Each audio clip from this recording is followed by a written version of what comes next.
Halo, selamat datang di Kongkonya TV. Ini adalah video hasil Liga Inggris di minggu ke-7. Ya, kita mulai langsung Manchester United seri 1-1 lawan Everton. Dan ini video ulasannya yang gue udah bikin di sebelumnya. Burnley seri 0-0 lawan Norwich City. Chelsea menang 3-1 lawan Southampton. Mari kita lihat Chelsea 3-1 lawan Southampton. Ya, Chalobah ngegolin menit 9. Chalobah kalau nggak salah back ya. Jadi kemungkinan besar dia dari corner nih golnya nih. James Ward-Prowse udah menyamakan kedudukan di menit 61 melalui penalti. Jadi udah seri duluan nih. Oh, James Ward-Prowse terus menit 77 itu kartu merah. Jadinya menit 84 sama 89 Chelsea kembali unggul melalui golnya Timo Werner sama Ben Chilwell ya. Dari statistik sih ya ini sih kelihatannya Chelsea yang menguasai pertandingan dan jujur sih kalau gue sih masih penasaran ya sama Chelsea mainnya gimana musim ini karena kelihatannya dia termasuk konsisten lah ya dari segi hasil segala macam dia kan nomor satu juga sekarang jadi dia termasuk konsisten. Gue penasaran cara mainnya gimana. Kalah sekali lawan Manchester City, itu pun mainnya menurut gue sih bukan Chelsea banget ya karena ya bener-bener kayak parkir bus banget. Jadi kalau gue bilang sih gue masih sedikit penasaran sih Chelsea mainnya gimana musim ini. Tapi kalau lihat dari formasi sih 3-4-2-1 sih harusnya sih masih sama ya gaya permainannya kayak musim lalu ya.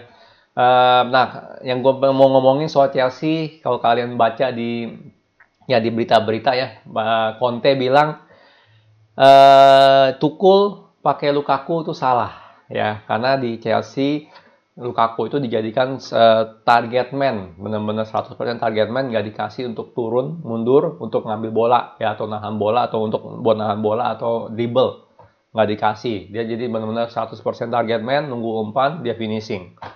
Ya, menarik sih omongannya begitu ya, karena kalau katanya kalau di Inter dia dikasih untuk turun lebih dikit, ya kan? Nah, buat dapat bola, nahan bola atau mau dribble atau apa terserah, tapi dia nggak benar-benar pure 100% target man. Ya, jadi kan dia duetnya sama Lautaro Martinez ya di Inter ya. Menarik sih kata-katanya sih, karena menurut gue sih harusnya nggak perlu khawatir ya. Lukaku kan udah ngegolin 3 kalau salah kan golnya kan 2 di Premier League, 1 di Champions League ya. Mungkin gue salah, coba di komen aja.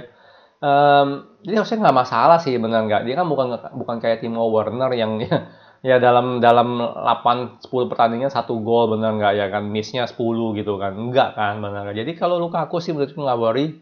Mungkin dia kurang dapat crossingan, belum kurang dapat servis, tapi di luar dari itu kalau dia dapat ya itu udah pasti dari tiga lima kesempatan ya 3 gol gitu benar ada 5 kesempatan 3 gol. Jadi kalau gue bilang sih nggak perlu khawatir ya kalau untuk Lukaku ya, karena juga dia udah pernah main di Everton sebelumnya, pernah main di MU, jadi udah tahu lah Liga Inggris seperti apa. Menurut gue sih itu nggak masalah lah harusnya Lukaku ya. Gimana ya kalau ada yang fans Chelsea coba komen deh soal Lukaku tuh gimana ya, karena menurut gue sih ya ya dia udah ngegolin gitu, nggak perlu khawatir kalau gue bilang ya. Nextnya Leeds 1-0 lawan Watford, Wolves menang 2-1 lawan Newcastle, Brighton seri lawan Arsenal 0-0. Nah ini perlu kita lihat nih ya. Arsenal mana nih? Kok bisa seri nih Arsenal nih? Kemarin udah keluar-keluar nih. Wah gila. Dari statistik sih kelihatannya Brighton yang sangat menguasai pertandingan. Ya shotnya Brighton 21, shotnya Arsenal 8, shot on target sama-sama 2, possessionnya Brighton 59, Arsenal 41. Gila loh ya. Gue bener gak bisa kata-kata ya. Ini pasti pada teriak-teriak lagi nih fans Arsenal nih, biasa lah yang ngaku-ngaku bukan kardus tapi sebenarnya kardus juga gitu. Pasti dia bakal teriak-teriak lagi nih pasti nih. Karena ini dari statistik sih bener-bener Arsenal tuh tim yang lebih jelek mainnya, jauh banget lebih jelek gitu loh. Line up-nya dulu ntar 4-2-3-1, standarnya dia 4-2-3-1 main semua, Tomiyasu ya kan, Thomas Partey, Odegaard, Emil Smith Rowe, cukup full tim kalau gue lihat sih ya, cukup full tim. Tapi nggak bisa menguasai pertandingan dan nggak bisa ngegolin ya. Kalau gue bilang sih ya gitulah. Tapi anyway Arteta udah pasti stay. Lu seri sekali bahwa nggak bakal kehitung gitu loh. Kemarin kan udah menang 3 kali berturut-turut. Ya, tapi anyway pasti gue yakin banget fansnya pada teriak-teriak ya. Kita lihat aja lah gimana perjalanan Arsenal. Nextnya Crystal Palace seri 2-2 lawan Leicester. Nah, karena kita bakal lawan Leicester, nextnya gue jadi penasaran nih. Mainnya gimana nih Leicester? Kok bisa seri lawan Crystal Palace? Wah, ini juga sama kayak Arsenal ya. Jadi Crystal Palace lebih menguasai pertandingan ya. 18 shot untuk Crystal Palace, 9 shot untuk Leicester. 4 shot on target untuk Crystal Palace dan 5 shot on target untuk Leicester. Ya, posesi 61% untuk Crystal Palace, 39% untuk Leicester City. Jadi ini juga sama nih kejadiannya kayak Arsenal nih. Kelihatannya Crystal Palace yang menguasai pertandingan. Kalau dari line up 4-4-2, Tielemans aneh juga sih pakai 4-4-2. Biasanya kan dia 4-2-3-1. Tielemans sama Ndidi jadi holding midfieldnya ya. Di mana Ndidi lebih nahan, Tielemans jadi box to box gitu loh. Jadi tapi cukup lengkap lah kalau gue bilang sini pemainnya ya. Ya Soyuncu, Vestergaard, Kastanye, Barnes, Vardy cukup lengkap sih ya. Leicester kemarin gimana ya? Coba gue penasaran juga nih. Kita lihat table bentar. Leicester mana Leicester? Oh emang lagi nggak bagus sih. Seri 2 kali, kalah 2 kali, baru menang sekali. Posisi 13. Ya semoga aja lah kalau kita nggak ada yang lawak pasti harusnya menang sama Leicester ya. Nextnya ya. Google Search Experience matiin dulu. Oke, nextnya ada siapa lagi? Tottenham 2-1 lawan Aston Villa, nggak perlu dilihat. West Ham 1-2 lawan Brentford. Lagi-lagi Brentford nih ya, bener-bener kalau gue seperti yang gue bilang nih, Brentford bisa jadi kuda hitam nih. Kuda hitam tim promosi ya. Dan nggak jelek loh, shotsnya 13 on target 6 ya kan, walaupun posisinya kalah, berarti counter attack-nya sekali lagi, counter attack-nya Brentford menurut gue sih jangan-jangan berbahaya sekali ini. 90+4 dia ngegolin, waduh sakit juga nih. Ya lawan West Ham ya, West Ham seperti gue bilang dia selevel lah sama Leicester musim ini. Dan harusnya sih ya harusnya sih bisa menang gitu West Ham, tapi Brentford nih harus hati-hati deh. Ya, jadi nextnya sih kalau ketemu Brentford benar-benar harus hati-hati, nggak bisa dia pandang sebelah mata ya, karena dia Brentford posisi 7 tuh bayangin di atas Tottenham. Ya nilainya 12, beda 2 doang sama kita. Jadi Brentford nih cukup cukup lumayan kalau gue bilang. Oke, nextnya Liverpool lawan Man City. Ini kalau kalian follow IG gue nonton ya, tapi cuma first half doang karena boring banget itu match asli.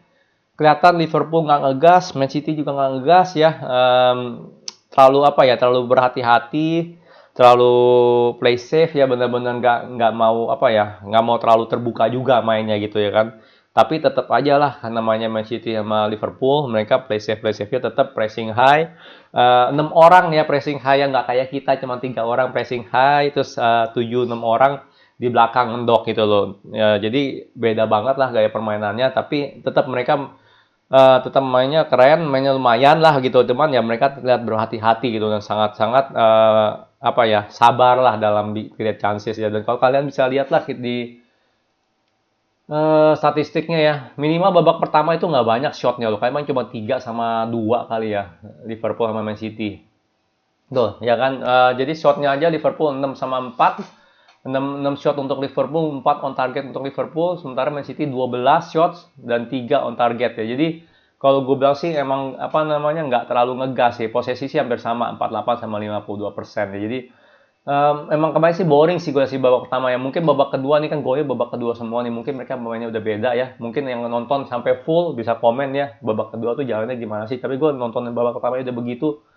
Dan ini bukan MU lagi benernya. Gue malas nontonnya, langsung gue ya udah matiin tinggal tidur aja gitu. Tapi anyway ada 4 gol di babak kedua. Jadi mungkin ya antara mereka lebih ngegas di babak kedua. Kalau enggak ya ada banyak kesalahan di babak kedua yang bisa dieksploitasi oleh pemain-pemain Liverpool atau Man City ya. Jadi gue nggak tahu lah ya, karena gue nggak nonton babak kedua. Cuman ya mereka nggak banget sih mainnya main babak pertama ya. Bener-bener terlalu konservatif lah. Udah kayak MU, gue bilang udah kayak MU mainnya nih. Ya nggak agresif gitu. Pressingannya juga nggak agresif. Kalau kayak Liverpool kan biasanya paling agresif pressingannya kan. Bola belum dapat ke musuh itu orang udah kena press dulu gitu sama Liverpool. Nah itu kan di gen pressnya Jurgen Klopp, bener nggak? Jadi kemarin tuh enggak gitu loh. Mereka lebih berhati-hati, lebih kayak jaga zonal.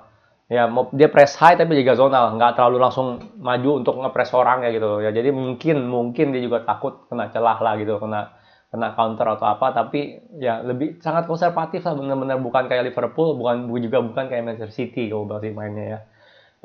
Yang pasti babak pertama kan dia pakai James Milner nih kalau salah nih. Dia pakai James Milner, TAA lagi cedera. Ini dia jelek banget mainnya. Bukan jelek juga sih, tapi emang udah kalah energi sama Phil Foden gitu loh. Kalah jauh gitu energi sama Phil Foden. Phil Foden ngegolin kan. wah Kevin De Bruyne ngegolin. Karena Kevin De Bruyne babak pertama ini jelek banget. Passing banyak yang salah, banyak kehilangan bola juga. Kalau gue bilang sih, Bernardo Silva jauh lebih bagus daripada Kevin De Bruyne. Babak pertama ya, babak pertama. Tapi di luar dari itu, um, ya emang mereka boring lah mainnya kemarin sih, serius asli. Ya, tapi itu lah dari segi performa, Phil Foden benar-benar bikin kacau James Milner. Kevin De Bruyne gue bilang kurang bagus sih babak pertama. Bernardo Silva yang lebih keren. Ya hampir ngegolin juga kan Phil Foden dari passingnya si Bernardo Silva tuh yang dia bawa dari tengah sampai dekat kotak penalti itu dikasih true pass gitu loh. Ya, tapi di luar dari itu ya nggak banyak action sih kalau gue bilang sih. Jadi rada boring. Ya, itu doang ya hasil pertandingan Liga Inggris. Kalau kita lihat table sekarang, sebentar table yang mana? Chelsea nomor 1 ya, paling konsisten kalau gue bilang kalah lawan Manchester City, yaitu ya namanya lawan Manchester City atau Liverpool ya itu bisa banget kalah kalau gue bilang, bener nggak. Jadi paling konsisten masih Chelsea. Kalau gue bilang Liverpool oke. Terakhir seri lawan Brentford sama seri lawan City masih ya termasuk konsisten lah kalau gue bilang. Man City pun juga termasuk konsisten kalau gue bilang, kalah pertama kali doang lawan Tottenham ya. Jadi yang gue bilang yang paling nggak konsisten ya kita. Ya di untuk top 4 ya, Chelsea, Liverpool, Man City, kita doang yang paling nggak konsisten karena dari gaya permainan pun juga kayaknya nggak banget gitu, dan juga banyak faktor hoki gitu kan menang gaya. Oke lah kita seri waktu itu Bruno nggak ngegolin, tapi ya banyak faktor hoki gitu loh kalau kita tuh, kalau gue bilang. Jadi ya awal musimnya sih kalau gue bilang sih kurang bagus lah untuk Manchester United. Tapi tetap top 4 masih kita kuat, tapi nilainya sama dengan Everton, sama dan juga Brighton ya. Brentford beda 2 doang sama Tottenham dari kita ya. Jadi masih cukup ketat gue bilang ya, walaupun Liverpool, Chelsea beda poin sama kita 16, 15 sama 14, masih 2 poin itu mah gampang banget untuk disusul lah gitu ya. Mereka slip sekali, kita menang udah langsung sama gitu poinnya. Jadi menurut gue sih ini nggak masih positif lah kalau dari segi table ya, untuk Manchester United masih positif banget. Ya, Arsenal 10, Leicester 8, peringkat 13 ya. Arsenal 11, Leicester peringkat 13 ya. Next kita ketemu Leicester nih. Ya, semoga aja form mereka masih jelek juga ya, karena kita form juga lagi nggak bagus, benar nggak? Oke, sekian ya kayaknya video yang hasil Liga Inggris minggu ke-7 ya. Gimana, ada yang nonton nggak ya itu big match ya? Karena gue jujur jadi penasaran sih ya, City lawan Liverpool lawan City ya, karena babak kedua gue nggak nonton, tapi semua golnya babak kedua gitu ya. Mungkin bisa di komen kali ya mereka mainnya gimana. Oke, kalau suka jangan lupa like, subscribe, and thank you for watching.